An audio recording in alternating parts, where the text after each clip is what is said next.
Hello everyone, welcome back to the channel Sunshine Goal. Today we'll read chapter number 14.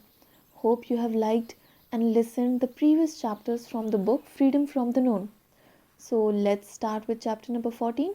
The complete title is The Burdens of Yesterday, The Quiet Mind, Communication, Achievement, Discipline, Silence, Truth and Reality. Let's start. In the life we generally lead, there is very little solitude. Even when we are alone, our lives are crowded by so many influences, so many knowledge, so many memories of so many experiences, so much anxiety, misery, and conflict that our minds become duller and duller, more and more insensitive, functioning in a monotonous routine. Are we ever alone, or are we carrying with us all the burdens of yesterday? There is a rather nice story of two monks walking from one village to another, and they come upon a young girl sitting on the banks of a river, crying, and one of the monks goes up to her and say, "Sister, what are you crying about?" She says, "You see that house over there across the river? I came over this morning early and had no trouble wading across, but now the river has swollen and I can't get back. There is no boat." "Oh," says the monk, "that is no problem at all."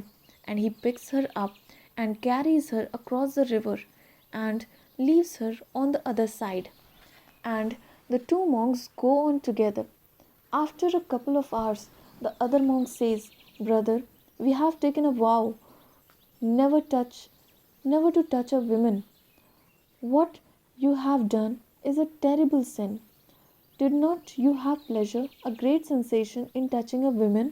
And the other monk replies, "I left her behind 2 hours ago. You are still carrying her, aren't you?" That is what we do. We carry our burdens all the time. We never die to them. We never leave them behind.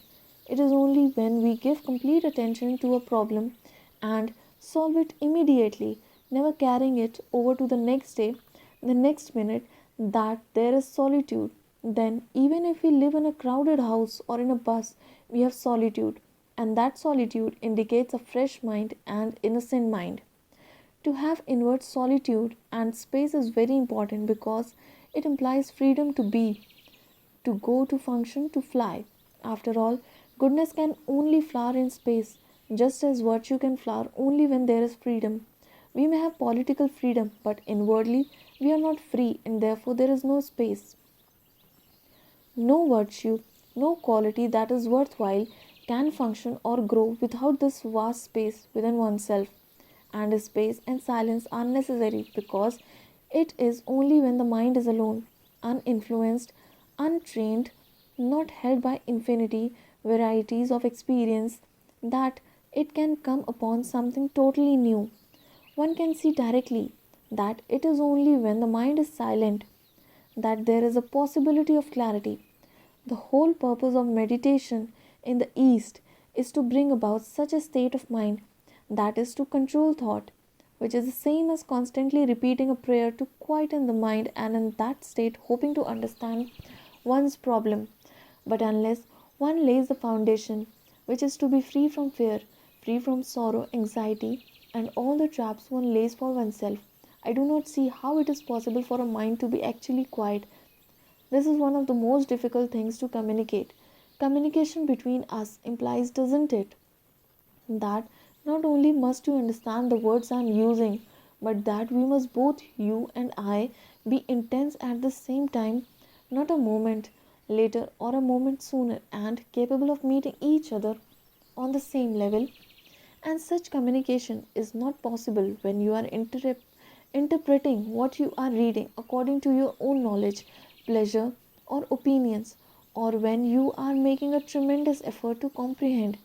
It seems to me that one of the greatest stumbling blocks in life is this constant struggle to reach, to achieve, to acquire. We are trained from childhood to acquire and to achieve. The very brain cells themselves create and demand this pattern of achievement in order to have a physical security. But psychological security is not within the field of achievement. We demand security in all our relationships. attitudes, and activities. But as we have seen, there is actually no such thing as security. To find out for ourselves that there is no form of security in any relationship, to realize that psychologically there is nothing permanent, gives a totally different approach to life. It is essential, of course, to have outward security, shelter, clothing, food, but that outward security is destroyed by the demand of psychological security. Space and silence are necessary to go beyond the limitations of consciousness. But how can a mind, which is so endlessly active in its self interest, be quiet? One can discipline it, control it, shape it, but such torture does not make the mind quiet. It merely makes it dull. Obviously, the mere pursuit of the ideal of having a quiet mind is valueless because the more you force it, the more narrow and stagnant it becomes. Control in any form, like suppression, produces only conflict. So, control and outward discipline are not the way, nor has any undisciplined life any value. Most of our lives are outwardly disciplined by the demands of society, by the family, by our own suffering, by our own experience, by conforming to certain ideological or factual patterns, and that form of discipline is the most deadening thing. Discipline must be without control, without suppression, without any form of fear. How is this principle to come about? It is not discipline first and then freedom. Freedom is at the very beginning, not at the end. To understand this freedom, which is the freedom from the conformity of discipline, is discipline itself. The very act of learning is discipline. After all, the root meaning of word discipline is to learn. The very act of learning becomes clarity. To understand the whole nature and structure of control, suppression, and indulgence demands attention. You don't have to impose discipline in order to study it, but the very act of studying brings about its own discipline, in which there is no suppression. In order to deny authority, we are talking of psychological authority, not the law. To deny the authority of all religious organizations, traditions, and experience, one has to see why one normally obeys. Actually, study it. And to study it, there must be freedom from condemnation, justification, opinion, or acceptance. Now, we cannot accept authority and yet study it. That is impossible.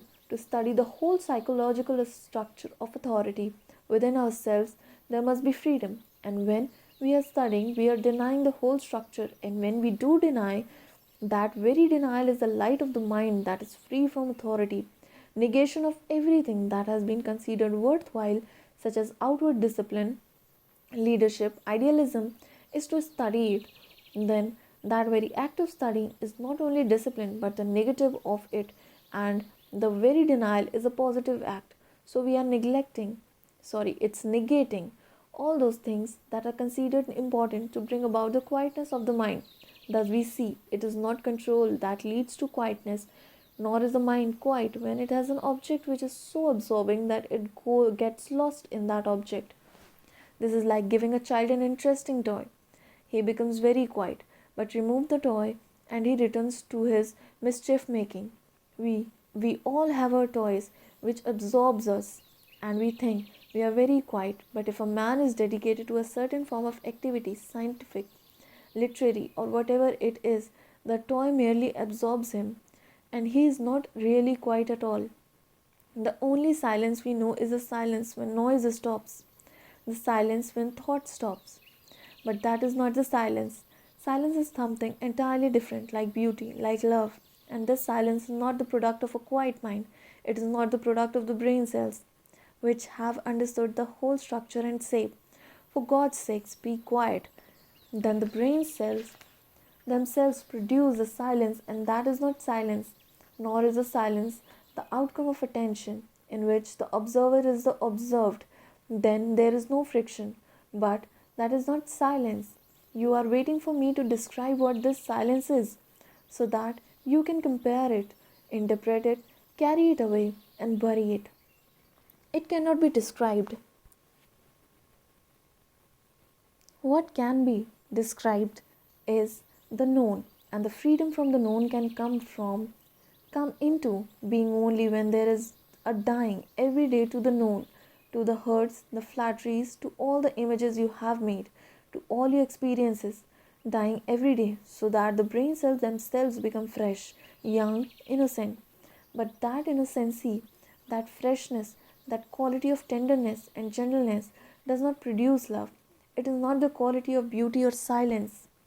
That silence, which is not the silence of the ending of noise, is only a small beginning. It is like going through a small hole to an enormous, wide, expansive ocean to an immeasurable, timeless state. But this you cannot understand verbally unless you have understood the whole structure of consciousness and the meaning of pleasure, sorrow, and despair. And the brain cells themselves have become quiet. Then perhaps you may come upon that mystery which nobody can reveal to you and nothing can destroy. A living mind is a still mind. A living mind is a mind that has no center and therefore no space and time. Such a mind is limitless, and that is the only truth. That is the only reality. Thank you so much. So, here we finish with chapter number 14 from the book Freedom from the Known. We'll begin with chapter number 15 from the next video. Thank you so much for listening.